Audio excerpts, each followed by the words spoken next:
이 시간 하나님의 말씀 보겠습니다. 하나님의 말씀은 창세기 36장, 창세기 35장입니다. 35장.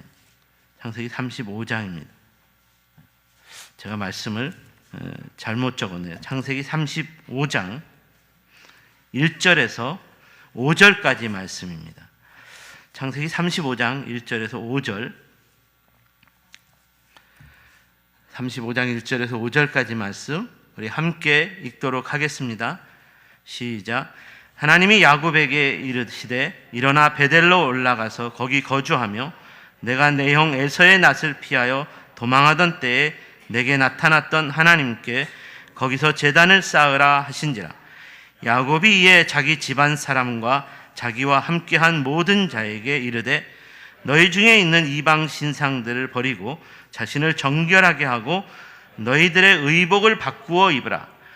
우리가 일어나 베델로 올라가자. 내 환난 날에 내게 응답하시며 내가 가는 길에서 나와 함께 하신 하나님께 내가 거기서 제단을 쌓으려 하노라 하매 그들이 자기 손에 있는 모든 이방 신상들과 자기 귀에 있는 귀고리들을 야곱에게 주는지라.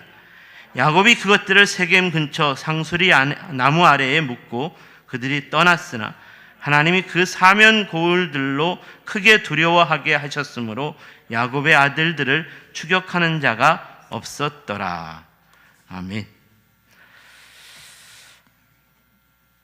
저와 여러분이 성도라면 올해의 마지막 주일을 맞이하면서 지나온 한 해를 우리 주님 안에서 감사의 고백으로 마무리할 수 있어야 하겠습니다.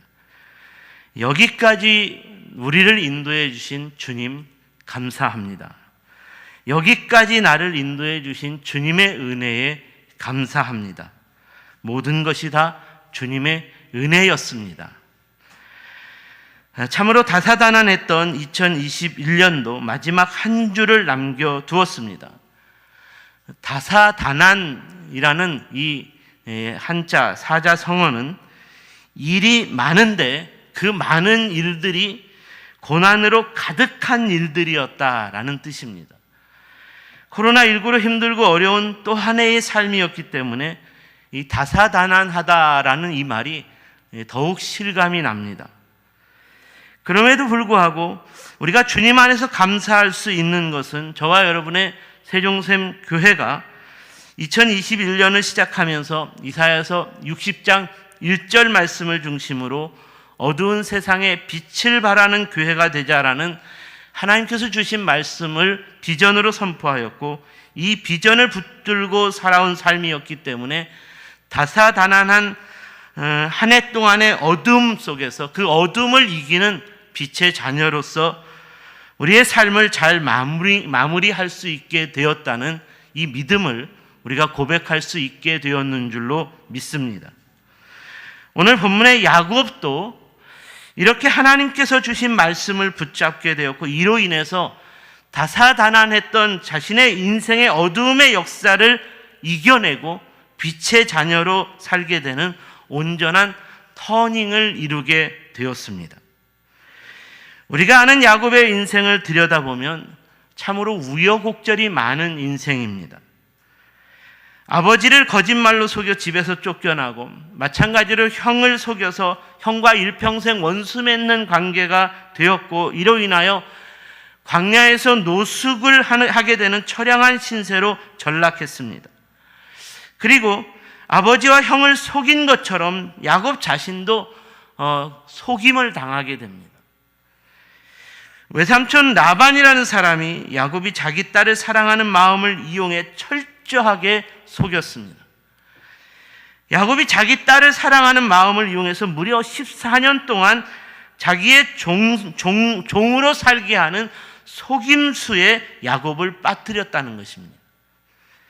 결국 14년 만에 이 속임수에서 벗어나게 된 야곱은 외삼촌 라반의 재산을 빼앗기 위한 속임수의 전쟁을 벌였고 이로 인하여 많은 재물을 얻게 되었지만 서로 속고 속이는 이 결과는 재산을 빼앗긴 라반의 분노를 사게 되었고 이를 피해 도망쳐야 하는 또 처량한 신세가 되고 말았습니다.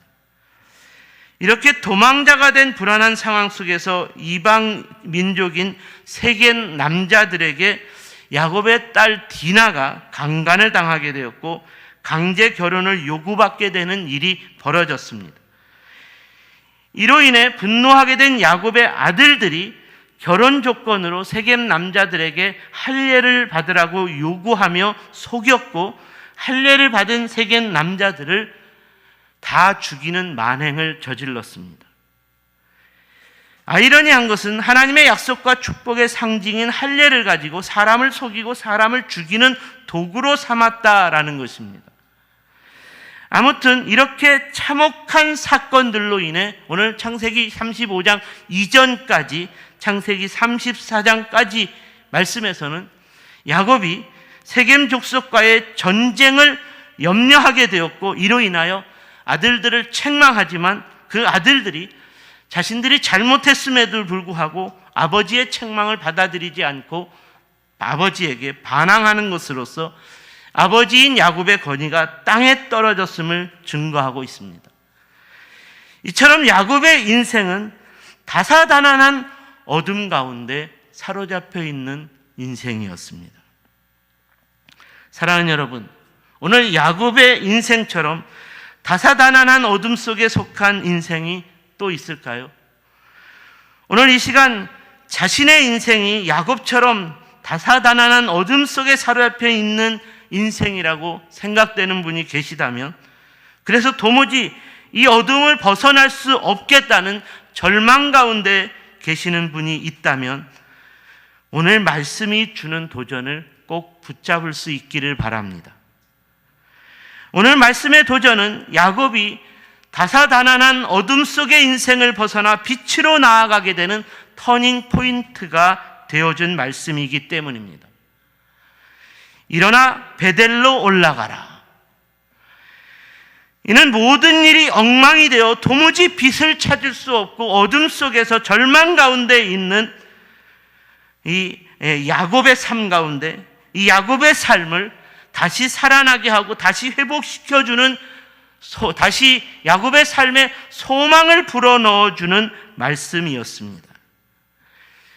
너는 일어나 베델로 올라가라.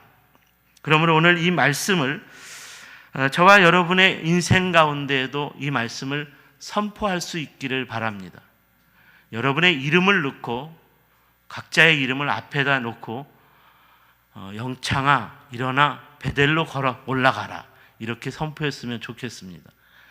그러면 이 선포가 여러분의 삶 가운데에서도 터닝 포인트가 될 줄로 믿습니다. 다 함께 시작. 영창아 일어나 베델로 올라가라. 아멘. 한 해를 마무리하는 시점에서 야곱처럼 우리 각각에게 다사다난했던 어둠의 삶으로 인해 영적 침체에 빠져있던 삶이었다면 이런 우리의 삶이 다시 살아나고 다시 회복될 수 있기를 바라며 일어나 베델로 올라가라는 소망의 말씀이 주는 영적인 도전을 오늘 여러분과 함께 묵상해 보고자 합니다. 일어나 베델로 올라가라는 것은 먼저 첫 번째로 우리가 하나님의 음성을 들을 수 있어야 한다는 것입니다.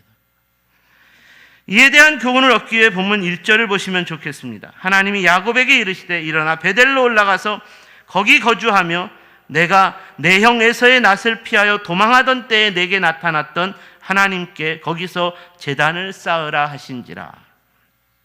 이 본문에서 베델이라는 단어의 뜻은 하나님의 집이라는 뜻이라고 말씀을 드렸습니다. 그러니까 일어나 베델로 올라가라는 것은 일어나 하나님의 집으로 올라가라는 뜻입니다. 야곱이 베델이라는 고백을 처음으로 하게 된 것은 아버지의 집에서 쫓겨나 처음으로 노숙하게 된 곳에서 꿈을 꾸었을 때였습니다.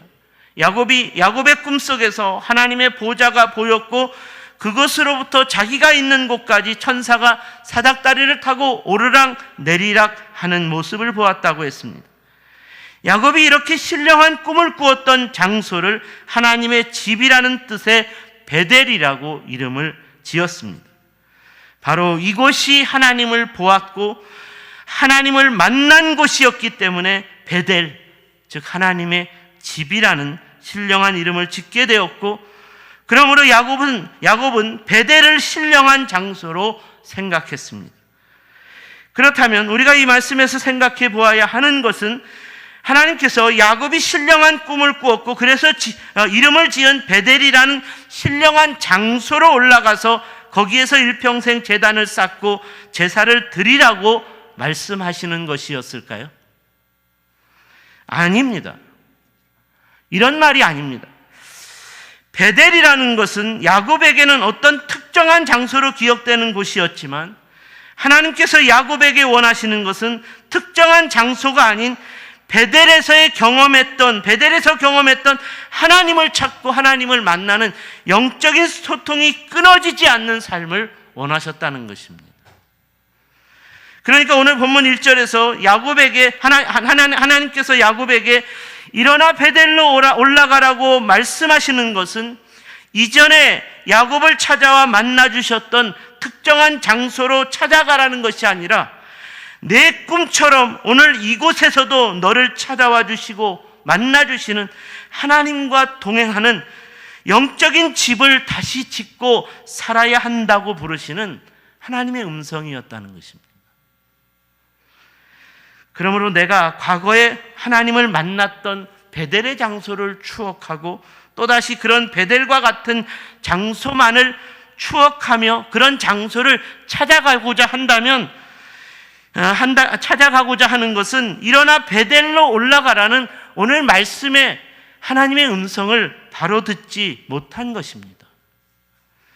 사랑하는 여러분, 저와 여러분에게 먼저 하나님의 음성을 들을 수 있는 귀가 열려질 수 있기를 주님의 이름으로 축원합니다. 그리고 무엇보다 중요한 것은 항상 우리에게 찾아와 말씀하시는 하나님의 음성을 들을 수 있는 삶이어야 한다는 것입니다. 하나님의 음성을 듣는 곳은 이곳에서도 들을 수 있어야 하는 것이고 저곳에서도 들을 수 있어야 하는 것입니다. 하나님께 예배하는 삶은 이 산에서도 예배할 수 있어야 하고 저 산에서도 예배할 수 있어야 합니다. 나는 이곳에서는 하나님의 음성을 들을 수 없어. 나는 저 산에서는 하나님께 온전한 예배를 드릴 수 없어. 그래서 더 좋은 환경과 예배 환경과 더 좋은 장소를 찾는 것은 무소부재하신 하나님을 알지 못하는 아주 무지한 신앙생활인 것입니다. 이런 신앙생활은 항상 열려 있어야 하는 하나님의 음성을 듣는 귀가 닫혀 있기 때문입니다. 왜 성도인 우리가 영적 침체에 빠지게 되는 것일까요? 왜 다사다난한 어둠의 삶으로 인해 성도인 우리의 삶이 힘들고 어려워지는 것일까요? 하나님은 항상 우리를 찾아와 말씀하시고 우리와 동행해 주시며 말씀하시는 분이신데 그런 하나님의 음성을 듣지 않기 때문입니다. 오늘 야곱에게 찾아오신 하나님도 항상 야곱과 동행해 주셨고 야곱에게 말씀하셨습니다. 그래서 내가 내 형 에서의 낯을 피하여 도망하던 때 내게 나타났던 하나님께 제단을 쌓으라 라고 말씀하고 있습니다. 야곱이 아버지를 속이고 형을 속이고 도망쳤을 때도 찾아와 주셨고 만나 주셨고 말씀하셨다는 것입니다. 그리고 야곱이 외삼촌 라반과 치열한 속임의 경쟁을 벌이며 살아갈 때에도 하나님은 야곱을 찾아와 주셨고 만나 주셨고 말씀하셨습니다. 그러니까 이 말은 하나님께서는 항상 야곱을 찾아와 주셨고 말씀하셨는데 야곱이 귀를 열고 하나님의 음성을 듣지 못했다는 것입니다. 하나님의 말씀을 듣지 않으니까 자기 뜻대로 생각하고 자기 고집대로 살고 그리고 속이고 속고 갈등하고 분노하며 서로 죽이려고 하는 원한이 끊어지지 않는 어둠의 인생을 살게 되었습니다. 그래서 힘들고 그래서 어려운 것입니다. 물론 하나님께서 말씀하시는 것을 듣는 삶은 그렇게 쉬운 삶은 아닙니다. 왜냐하면 하나님의 말씀은 세미한 음성으로 들려지기 때문입니다. 선지자 엘리야가 하나님의 말씀을 들을 때 불 가운데서도 들리지 않았고 지진 가운데서도 들리지 않았고 바람이 부는 바람 속에서도 들리지 않았다고 했습니다. 하나님께서 아주 시끄럽고 웅장한 자연현상으로 그리고 아주 또렷한 목소리로 강력하게 말씀하시면 좋겠는데 그렇게 말씀하시지 않았다는 것입니다.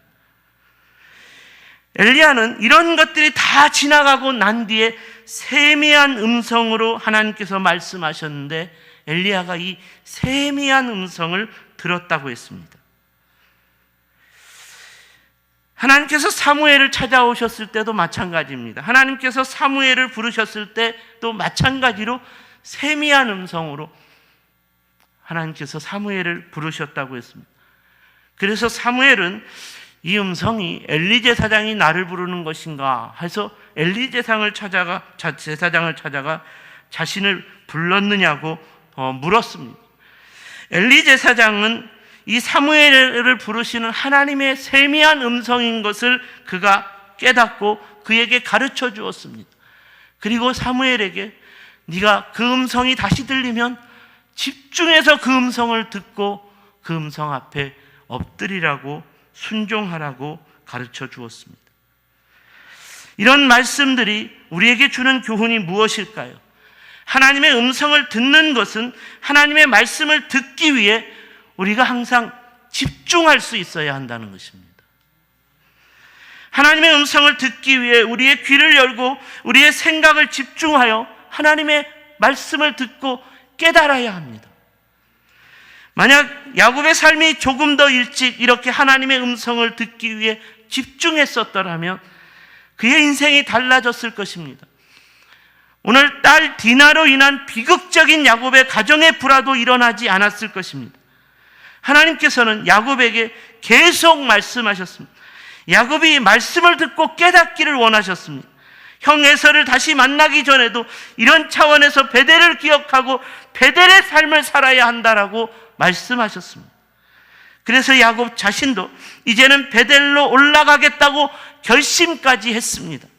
하지만 이런 야곱의 결심은 얼마 가지 못했습니다. 왜 야곱은 금방 포기하게 된 것일까요? 그의 눈과 귀가 또 다른 곳으로 가 있었기 때문입니다. 그의 마음과 생각이 또 다른 곳으로 가 있었기 때문에 하나님의 음성을 집중해서 듣지 못하게 되었습니다. 하나님의 음성을 듣기는 들었는데 그 음성에 집중할 수 없었다는 것이 옳은 표현일 것입니다. 어떻습니까? 한 해를 마무리해야 하는 오늘 여러분의 삶은 주님 안에서 평안한 삶입니까? 다사다난한 삶 속에서 주님 안에서 평안을 고백할 수 있겠습니까? 만약 여러분의 마음이 평안하지 못하다면 오늘 야곱처럼 이 불안한 마음에 사로잡혀 있는 삶이라면 다시 한번 주님의 음성을 듣기 위해 집중해 보십시오. 다시 한번 그 자리에서 주님이 말씀하시는 음성에 귀를 열으십시오. 무엇보다도 새롭게 맞이하게 될 2022년은 더욱 주님의 음성을 듣기에 우리의 귀를 열고 마음을 열고 집중할 수 있는 성령 충만한 삶을 기대하십시오. 일어나 베델로 올라가라. 우리가 항상 일어나 하나님의 집으로 올라갈 수 있다면 언제든지 하나님은 그런 우리를 만나 주실 것입니다. 우리가 일어나 하나님의 집으로 올라간다면 언제든지 하나님은 우리를 위해서 하늘의 문을 활짝 열어주실 것입니다. 우리의 매일매일의 삶이 하나님을 만나기 위해 베델로 올라간다면 모든 어려움과 고난과 괴로움과 아픔과 우리의 상처와 우리의 슬픔과 가난과 질병의 고통까지도 하늘로부터 내려온 천사가 다 가지고 하나님께로 올라가 중보할 것입니다. 바라기는 가장 먼저 하나님의 음성을 듣는 자가 되기 위해 일어나 하나님을 찾고 만나는 베델의 주인공으로 살아갈 수 있게 되기를 주님의 이름으로 축원합니다. 두 번째로 우리 가운데 있는 모든 우상과 부정과 불신의 죄를 끊어내야 합니다. 두 번째 일어나 베델로 올라가라는 말씀이 주는 영적 도전은 우리 가운데 있는 모든 우상과 부정과 불신의 죄를 끊어내야 한다라고 도전합니다. 이에 대한 교훈은 본문 2절을 보시면 좋겠습니다. 야곱이 이에 자기 집안 사람과 자기와 함께한 모든 자에게 이르되 너희 중에 이방 신상을 버리고 자신을 정결하게 하고 너희의 의복을 바꾸어 입으라. 이 말씀은 야곱이 그동안의 삶에서 일어나 베델로 나아가지 못했던 이유를 분명하게 밝혀주고 있습니다. 본문에서 너희 중에 이방 신상을 버리라는 것은 야곱 자신과 자녀들의 삶이 이방 신상에 동화되어 이방 신상을 숭배하는 우상 숭배 문화에 빠져 있는 삶이었다는 것입니다. 또 너희 자신을 청결하게 하고 너희 의복을 바꾸어 입으라는 것은 이런 우상 숭배로 인하여 더럽혀져 있다는 것입니다. 영적으로 깨끗하지 못한 부정하고 불신의 죄로 가득한 삶이었기 때문에 이를 지적하고 있는 것입니다. 한마디로 말해서 야곱과 그의 자손들의 영적인 상태가 도무지 베델로 올라갈 수 없는 상태였다는 말입니다. 그러므로 이방 신상과 모든 부정과 불신의 의복을 다 모아다가 세겜 근처 상수리 나무 아래 묻어버렸다는 것은 수많은 상수리 나무가 숲을 이루고 있는 숲 어딘가에 묻어버렸다는 것으로서, 땅을 파고 묻어버렸다는 것으로서 다시 찾지 못하도록 하려는 완전히 끊어내고자 하는 조치였습니다. 사랑하는 여러분, 다사다난했던 올 한 해 동안 여러분의 삶은 어떻습니까? 하나님과 동행해야 하는 베델의 삶에서 실패했다는 생각이 드십니까? 그렇다면 왜 실패했을까요? 우리 가운데 남아있는 세속적 혼합주의가 우리를 사로잡고 있기 때문이 아닌가요? 적당하게 우상숭배 문화와 세속적인 만머니즘과 타협함으로써 내 손이 직접 부정하고 불신하는 죄를 짓지 않더라도 않으면 된다고 생각하여 누군가의 부정과 불신의 죄를 눈감아주고 함께 덕을 보고 타협하는 삶을 살았기 때문은 아닌가요? 여러분의 자녀들이 하나님을 부정하고 불신하는 죄에 사로잡혀 사는 것도 오늘날과 같은 세상에서 어쩔 수 없는 삶이라고 이해하고 그냥 용납해 주었기 때문은 아닐까요? 오늘 본문의 야곱이 일어나 베델로 올라가자고 선포하는 것은 우리가 더 이상 이런 삶이어서는 안 되겠다는 것입니다. 우리가 더 이상 이렇게 살아서는 안 된다는 것입니다. 야곱이 이런 삶을 살았기 때문에, 그래서 실패한 것이었기 때문에 이제는 모든 우상 숭배와 부정과 불신의 죄를 다 끊어내야 한다라고 도전하고 있는 것입니다. 야곱은 더 이상 적당하게 타협하며 살지 않겠다고 결단했습니다. 이제는 하나님 앞에서 철저하게 거룩한 자로 살겠다고 결단했습니다. 출애굽의 지도자인 모세도 거룩하신 하나님 앞에서 거룩한 자로 설 때 그가 출애굽의 역사를 이루었습니다. 거룩하신 하나님 앞에서 거룩한 자로 살 때 온전히 하나님과 동행하는 출애굽 역사의 주인공이 될 수 있었다는 말입니다. 그러므로 우리도 모세처럼 거룩한 삶으로서 우리 가운데 있는 우상과 불신의 죄악들, 부정한 죄악들, 이런 부정한 불신의 죄악으로 가득한 세상과 끝까지 타협하지 않고 승부할 수 있어야 합니다. 모세가 이렇게 거룩한 삶으로 살아가는 삶이었기 때문에 거룩하지 못한 우상과 불신의 죄에 빠져있는 이스라엘 백성들을 방자한 삶을 도무지 용납할 수 없었습니다. 거룩한 모세 앞에서 금송아지 우상을 만들어 섬기는 이스라엘 백성들이 어떻게 되었나요? 결국 레위 자손의 칼날에 우상 숭배와 불신의 죄를 범한 이스라엘 백성들 1000명이 즉각적인 심판을 받아 멸망하고 말았다고 했습니다. 이는 구약의 이스라엘 공동체가 거룩하지 않으면 우상과 불신의 죄로 가득한 세상을 이길 수 없기 때문에 하나님께서 거룩하지 못한 이스라엘을 더 이상 필요하지 않다라는 엄중한 경고를 전해주는 말씀입니다. 사랑하는 여러분, 오늘날 교회를 통해서 불신 세상을 이기는 영적 싸움의 승리와 부흥이 일어나지 않고 있는 것은 다름이 아니라 교회가 거룩하지 못하기 때문입니다. 우리가 거룩하지 못하기 때문입니다. 불신 세상은 언제나 교회를 싫어하고 교회를 조롱하고 교회를 대적합니다. 영적 싸움의 승리는 거룩한 교회를 통해서 이루어지는 것입니다. 그러므로 교회가 끝까지 거룩하면 불신 세상은 거룩하게 변화될 것입니다. 성도인 우리가 끝까지 거룩하면 거룩한 우리와 만나는 모든 불신 사람들은 거룩하게 변화될 것입니다. 그러므로 오늘날의 교회와 성도들이 다시 거룩해져야 합니다. 거룩하기 위해 모든 우상 숭배와 불신의 죄악들을 끊어내야 합니다.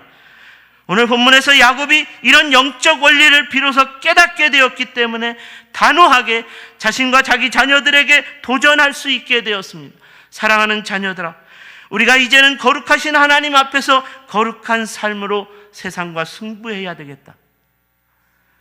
그러므로 우리 가운데 있는 모든 우상과 불신과 부정의 죄를 다 끊어내야 한다. 야곱의 자녀들이 이렇게 거룩한 삶을 도전하는 영적인 아버지의 권위 앞에 무릎을 꿇을 수밖에 없었습니다. 오늘 본문 5절 말씀을 보시면 하나님이 그 사면 고울들로 크게 두려워하게 하셨으므로 야곱의 아들들을 추격하는 자가 없었더라. 세겜 족속과 피 흘리는 보복 전쟁이 예상되었지만 하나님이 친히 개입하심으로써 사면 고울들로 크게 두려워하게 하심으로써 전쟁이 일어나지 않게 하셨다는 것입니다. 이는 마치 히스기야의 기도에 응답해 주신 사내립 군대와의 싸움의 승리를 연상하게 합니다. 사랑하는 여러분, 우리가 거룩해지면 하나님이 우리 편이 되어 주십니다. 우리가 거룩하면 하나님이 우리를 대신하여 친히 싸워 주십니다. 문제는 우리가 거룩하지 못하다는 것입니다. 오늘날 교회가 거룩하지 못합니다. 성도들이 거룩하지 못합니다. 거룩한 교회라면 반드시 세상을 이기는데, 거룩한 성도라면 반드시 불신 사람을 이기는데 우리가 거룩하지 못합니다. 왜 우리가 기도하는 우리의 자녀들이 힘들고 어려워하며 세상을 이기지 못하는 삶을 살아가는 것일까요? 우리가 우리 자녀들에게 끝까지 거룩한 삶을 살아야 한다고 도전하지 않았기 때문입니다. 사랑하는 아들아, 사랑하는 딸아, 너는 하나님의 자녀다. 하나님의 자녀는 거룩해야 한다. 그러므로 너의 삶 가운데 모든 우상 숭배의 문화와 부정과 불신의 죄악들을 끊어내야 한다. 언제나 이렇게 도전할 수 있어야 합니다. 네가 하나님 앞에서 거룩하면 하나님이 반드시 너를 도와주실 것이다. 네가 하나님 앞에서 거룩하면 하나님이 반드시 너와 동행해 주실 것이다. 네가 거룩하면 하나님이 너를 통해 세상을 이기는 승리자가 되게 해 주실 것이다. 그러므로 너는 거룩해야 한다. 반드시 기억하시기 바랍니다.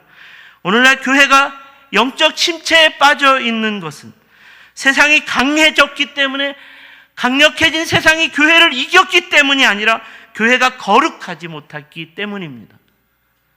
성도인 우리가 거룩하지 못했기 때문입니다. 어떻습니까?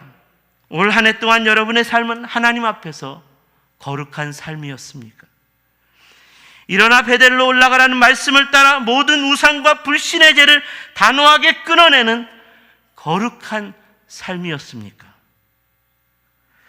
오늘 우리는 이 질문을 다시 한번 우리 스스로에게 던져보고 거룩하지 못한 삶이었다면 다시 한번 우리의 삶을 거룩한 삶의 자리로 옮겨야 할 줄로 믿습니다. 터닝해야 할 줄로 믿습니다. 다시 한번 우리의 삶의 거룩을 점검해 볼 수 있어야 하겠습니다. 그러므로 새로운 한 해를 맞이하기 전에 하나님 앞에서 우리의 거룩을 점검하여 여전히 끊어내지 못한 우상과 불신과 부정한 죄가 남아있다면 그것을 끊어낼 것을 결단하여 새롭게 시작되는 2022년은 일어나 베델로 올라갈 수 있는, 그러므로 하나님과 동행할 수 있는, 하나님과 대면할 수 있는, 언제나 그 하나님을 만날 수 있는 세종샘 모든 가족들이 다 될 수 있기를 주님의 이름으로 축원합니다. 기도하겠습니다.